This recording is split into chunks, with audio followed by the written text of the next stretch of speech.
inside. It's Gabby Thomas around the top end, who's just got half a metre on Dina Rasher-Smith. And Thomas normally starts to go away from this point. Nasser running well in third at the moment. And then there's a battle with Paulino charging down the last 30-40, but it's going to be Gabby Thomas. Rasher-Smith might just hang on here. It's Gabby Thomas, but Paulino with a real surge, taking second place. When Gabby Thomas stepped onto the track at Kingston for the opening event of the Grand Slam Track League, no one knew the kind of history she was about to make. It was hot, it was loud, and it was competitive, but that didn't faze her. She was calm, composed, and laser-focused. What happened next would set the tone for her entire season and send shockwaves through the sprinting world. In a single weekend, Thomas didn't just win, she dominated. She claimed the 200 meters in 22.62 seconds, cruising to victory with a level of control that made it look effortless. Then came the real statement, a jaw-dropping 49.14 in the 400 meters. It was a personal best. She's fighting with Paulino. The 200 and 400 Olympic champions are a long way behind the winner, but who's going to get the slam? Nasser wins it. Thomas. Gabby got it. Gets second. A massive leap forward, and one of the fastest times ever recorded by an American woman. It was a performance that said, "I'm not done yet." And the most remarkable part, just months earlier, critics were questioning whether she still had it in her. Injuries, competition, and doubts loomed, but Gabby showed up and proved that not only was she back, she was better than ever. Gabby Thomas's journey to this moment is anything but ordinary. Born in Atlanta, Georgia in 1996 and raised in Northampton, Massachusetts, she grew up surrounded by both discipline and inspiration. Her mother, Dr. Jennifer Randall, is a professor and a role model of academic excellence. Her father, Desmond Thomas, originally from Jamaica, brought with him a legacy of speed and athleticism. Gabby has a twin brother, and growing up she played multiple sports including soccer and softball before finding her true passion in track and field. At Williston Northampton School, she was a force to be reckoned with, breaking records and collecting MVP honors every year. It was clear she wasn't just a good athlete, she was elite. That drive and talent led her to Harvard University, where she studied neurobiology and global health while competing at the highest collegiate level. She didn't just participate, she dominated, winning 22 Ivy League titles and setting school records in the 100 meters, 200 meters, and 60 meters. Her combination of brains and speed made her a rare and powerful figure in the sport. Turning professional in 2018 with New Balance, Gabby relocated to Austin, Texas to train with Tanja Buford-Bailey, a former Olympic hurdler and highly respected coach. Under Buford-Bailey, Gabby's potential began to truly unfold. But her path was not without setbacks. In 2020, she was provisionally suspended after missing 3 anti-doping tests in a 12-month period, a situation that was later resolved, clearing her name. Then in 2021, during what should have been a normal checkup, doctors found a tumor on her liver. The moment shook her to her core. Though the tumor turned out to be benign, the scare changed her perspective forever. And it was in that same year that she delivered her breakthrough. At the U.S. Olympic trials, she ran a staggering 21.61 seconds in the 200 meters, the second fastest time in history at that point, behind only the legendary Florence Griffith Joyner. It was a moment of realization for Gabby. She wasn't just fast, she was potentially one of the greatest. She backed it up at the Tokyo Olympics, claiming bronze in the 200 meters and silver in the 4x100 meters relay. By 2023, Gabby was no longer an underdog. She was a titan. At the World Championships in Budapest, she earned silver in the 200 meters with a time of 21.81 seconds and helped Team USA win gold in the 4x100 meters relay with a championship record of 41.03. She was consistent, powerful, and fearless, but 2024 would take her to another level. At the Paris Olympics, Gabby delivered the performance of a lifetime. She won gold in the 200 meters, striking a balance between aggression and control as she crossed the line in 21.82 seconds. Not stopping there, she was a key component in both the 4x100 and 4x400 relays, winning gold in both and helping set an American record in the 4x100 400. 3 Olympic golds, a historic sweep that placed her alongside the greats of track and field. Fast forward to 2025 and the launch of Michael Johnson's Grand Slam Track League, a revolutionary format aiming to globalize and energize the sport of athletics. For athletes, it meant more exposure, more competition, and more pressure. For Gabby Thomas, it was the perfect opportunity to elevate her already legendary status. At the Kingston Slam, the opening event of the series, she made an emphatic statement. Her 200-meter win was confident and smooth, but it was the 400-meter where she truly astonished. Clocking in at 49.14 seconds, she didn't just win, she entered the all-time conversation. The performance was crisp, tactically brilliant, and devastatingly fast. It showed her range and versatility in the long sprints.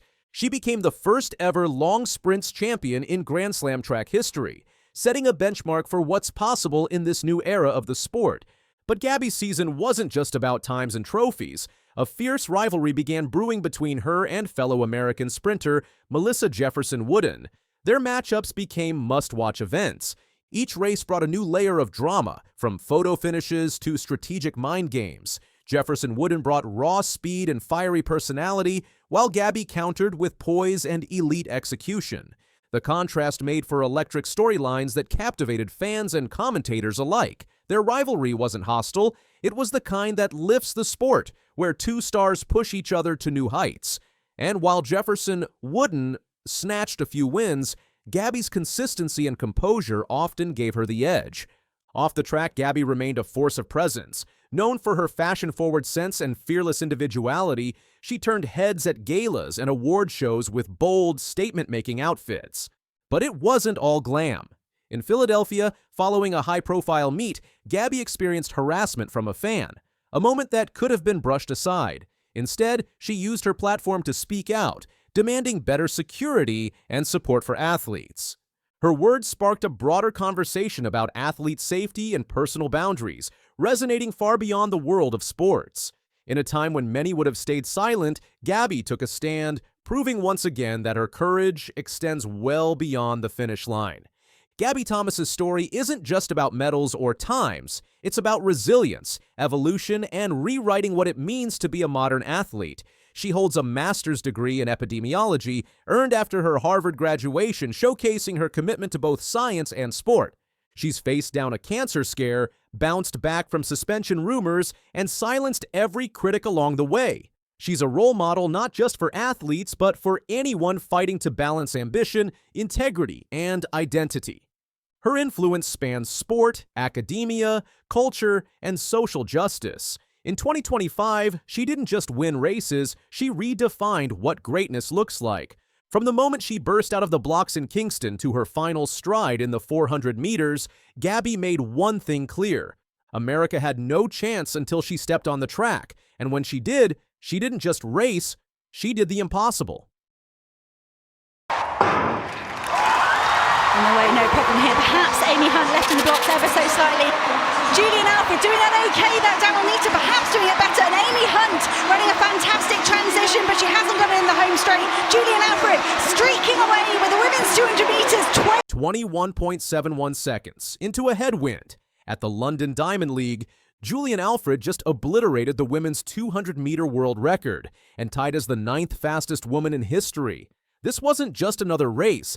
This was a seismic shift in world athletics that has everyone talking. Let me break down exactly what happened on July 19, 2025 at the London Olympic Stadium, because what Alfred accomplished defies belief. The clock stopped at 21.71 seconds. That's a new world record. That's a new meeting record. That's a new St. Lucian national record. And here's the kicker. She did it running into a minus 0.6 meters per second headwind. Alfred crossed the finish line at the Novuna London Athletics meet, part of the Wanda Diamond League series. She wasn't just competing against the field, she was competing against history itself.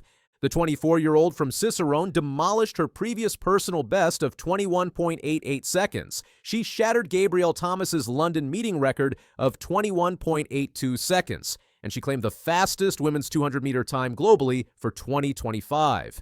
Running out of lane 7, flanked by training partners Rashidat Adalik of Ireland and Dina Asher-Smith of the United Kingdom, Alfred took command immediately. Her 100-meter split, 11.15 seconds. Dina Asher-Smith finished second, on her home turf, with a season's best of 22.25 seconds. That's more than half a second behind Alfred, an eternity in sprinting. Amy Hunt claimed third with a personal best of 22.31 seconds. Even her lifetime best couldn't get within 0.6 seconds of Alfred's world record. Alfred didn't just win, she dominated. She left the field chasing shadows while she rewrote the record books. It was a strong first 150 meters of the race, and I managed to control it to finish strongly, Alfred explained after the race. It was a great race for me, and races like this give me a lot of confidence as we get closer to Tokyo.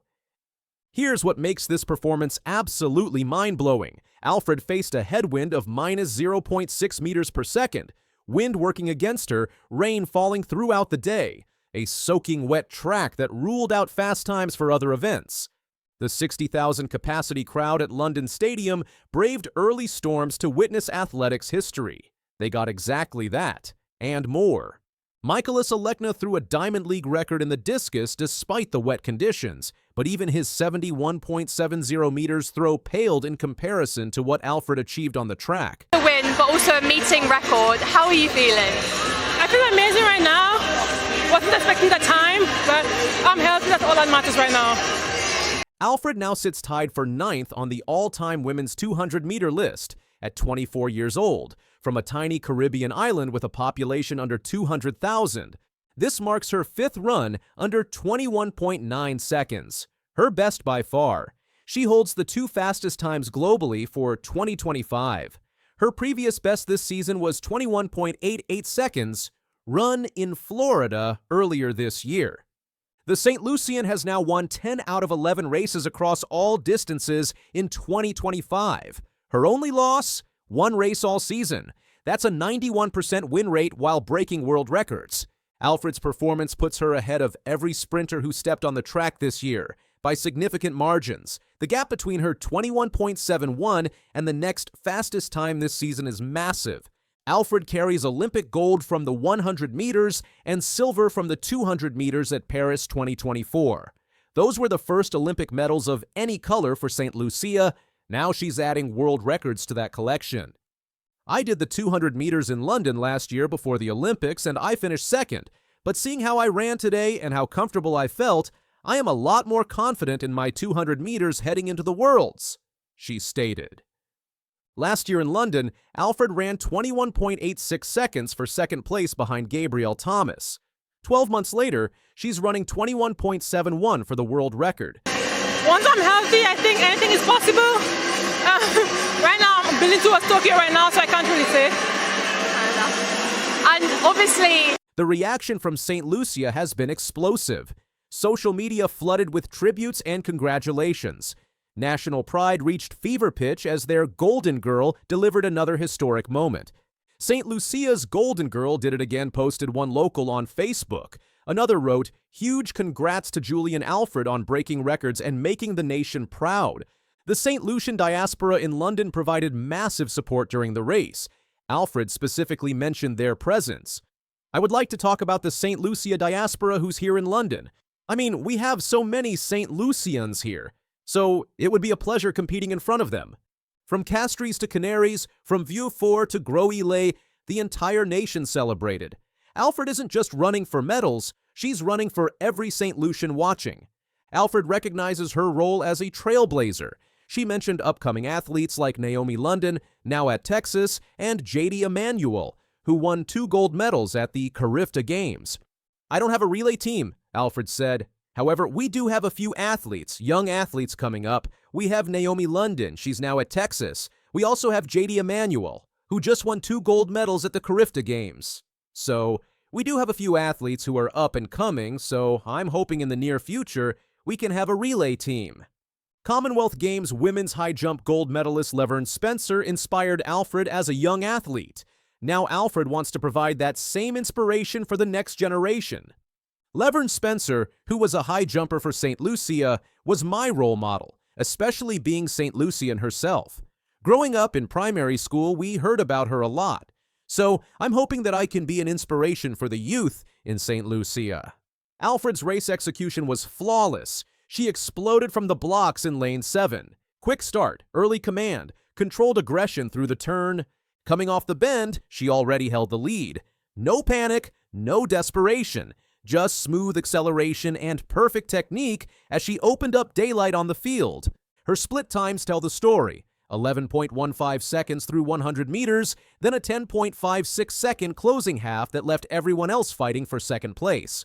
The conditions made her performance even more remarkable.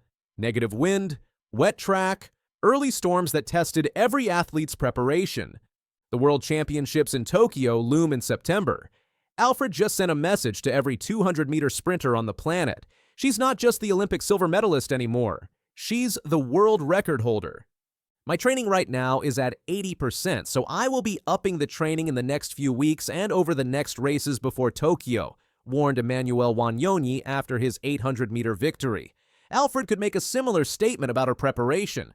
Her season record speaks volumes. 10 wins in 11 races, multiple sub-21.9 performances, now a world record in challenging conditions. The confidence factor cannot be overstated. Alfred described feeling comfortable and controlled during her record run. That mental state, combined with her physical preparation, makes her the clear favorite for Tokyo Gold. Alfred's world record headlined a day of exceptional athletics at London Stadium. Oblique Seville upset Noah Lyles in the men's 100 meters with 9.86 seconds. Mikolas Alekna threw a Diamond League record 71.70 meters in the discus. Gudaft Tsege set a meeting record 4 minutes, 11.88 seconds in the women's mile. The level of competition was extraordinary. But Alfred's 21.71 stood above everything else. In a meet filled with records and upsets, her performance was the defining moment. The sold-out crowd of 60,000 witnessed history. They saw the fastest women's 200 meters ever run. They saw a small island nation announce itself on the world stage. They saw greatness in its purest form. Alfred's world record reverberates through international athletics. Training partners now race against the world record holder in daily sessions. Competitors must recalibrate their expectations for major championships. The Diamond League season has a new storyline. How do you beat someone running 21.71 into a headwind? What time would Alfred run with favorable conditions? Her performance validates the depth and quality of Caribbean sprinting. Jamaica and the Bahamas have long dominated. Now St. Lucia has its world record holder leading the charge. Alfred's 2025 season reads like a masterclass in sprinting excellence. 4th sub-21.9 performance of the year. World-leading time by a significant margin. Nearly perfect win rate across all distances. Her consistency has been remarkable. Whether running 100 meters, 150 meters, or 200 meters, she delivers elite performances.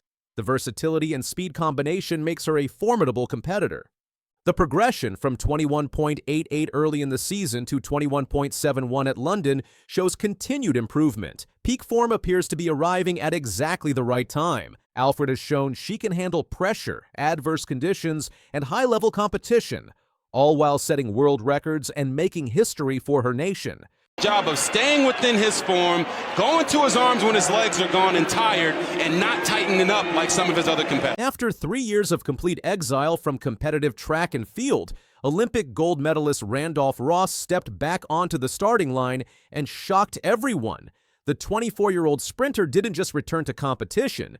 He finished second at the Meeting International de Marseille with a time of 45.41 seconds. This performance ranked among the top 25 by an American this season, a remarkable achievement for someone who hadn't raced competitively since 2022. But this comeback story isn't just about athletic prowess. Ross's journey from rising star to banned athlete to competitive returner involves lies, tampering charges, and a fabricated email that cost him everything.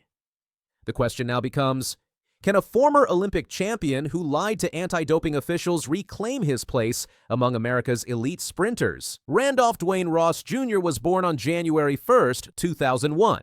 Standing 6'1", he competed for North Carolina A&T Aggies under the coaching of his father, Dwayne Ross, a former Olympian in the 110-meter hurdles. Together, they transformed A&T into one of the most dominant HBCU track programs in history. Ross burst onto the national scene during his sophomore year at North Carolina A&T.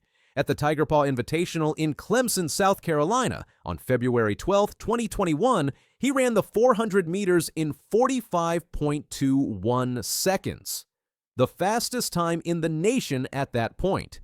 The next day, he clocked 20.50 seconds in the 200 meters, claiming the top spot nationally in that distance as well. The track world immediately recognized Ross as a legitimate competitor at the highest level.